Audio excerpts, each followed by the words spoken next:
Hi, I'm Susie Miller, the Better Relationship Coach, and I'm committed to helping you create better relationships in just 30 days or less, even if you're the only one making an effort. And on today's episode of Better Relationship TV, we're going to be talking about juggling all that can be on your plate at the time of a launch or a trip or an event and your relationships, because they usually are the things that take the toll when, what I call the crazy hits. And that is so where I am today. I'm sitting here in my office, which is a bit of a mess. I have no makeup on. I did slap on some lipstick because everything's better with a little lipstick. And I want to take some time just to sit with my puppy and just take a break and chat with you about this, because I realized today that my relationship with my husband, or in the past my relationship with my kids, was always impacted when I was getting ready for a big event, whether it was one of my kids' graduations, a wedding, a presentation at work, a launch of a new product, a trip, which is what I'm going to be going on for my business. And I also have a week from today, the launch of my very first book, Listen, Learn, Love, How to Dramatically Improve Your Relationships in Just 30 Days or Less. So between traveling and a book launch a week away, I was kind of pushing it, burning the candle at both ends, trying to juggle my to-do list and falling behind and on a regular basis. And I really needed to pause and say to my husband, I'm behind. And we hate to ask for help. I don't know about you, but sometimes if I have to ask for help, I think it indicates that I didn't schedule my time well, or that there's something wrong, or I should have, would have, could have been able to handle it. And at one level, I could have done things a little differently, but at this point in time, I leave tomorrow. The book launch is a week away. It doesn't matter what I should have, would have, could have done. It's what am I going to do right now? What am I going to do now with the facts I have? So throw away the shoulda, woulda, couldas. And if you want some help, think about it this way.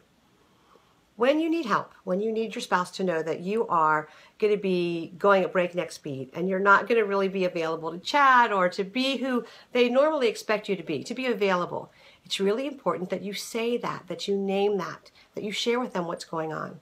So for example, you know how in the 24 to 48 hours before we go away or before of a big event or launch, we get a ton done. And somehow that time compresses and we're making decisions right and left and we're getting all things together, but we really don't want to have any other balls thrown our way. We don't want to have anything new come into our purview. We just want to focus on what we want to focus on. Hey, sit still, girl, sit still. And that's really what's been happening. And what I realized was I expected John to know that. I didn't say to him, hey, you know what, I'm behind, or I just got this request for an article, or like today, I needed to go get my hair done because I was going on an event. And who has time to sit for 2 hours and get their hair done when they are going to go away and they've got a ton of things to do? But just scheduling wise, that's when it happened. So I kind of looked at John earlier in the week and had said, can you take care of dinners? Can you just be in charge of them? And we've done that before. That's pretty easy as an empty nester. But today I needed him to do some errands for me. And they're just the errands that I really should have done. I really should have made time to do them. And so asking him for what I needed, rather than worrying about it, being frustrated, or, short-tempered with him or with myself, it helps your relationship get better. And that's something that I call naming, asking for help and naming what's going on. What is it that you need? What is it that you're feeling? What is it that they can help you with? And I think that's really important. And even though we might not want to be the person who asks for help, I know sometimes I'd much rather be the giver than the asker. I think about how when people ask me for help, or they ask me for an extra measure of patience, or they ask me to extend grace, I'm very happy to do that. I'd much rather know that I haven't done something wrong, that you're so busy I haven't heard from you, or I, haven't frustrated my husband. He's just tense and uptight because he's got a lot on his plate. So why do we not offer our friends and our husbands the same courtesy, the same information that makes us feel better?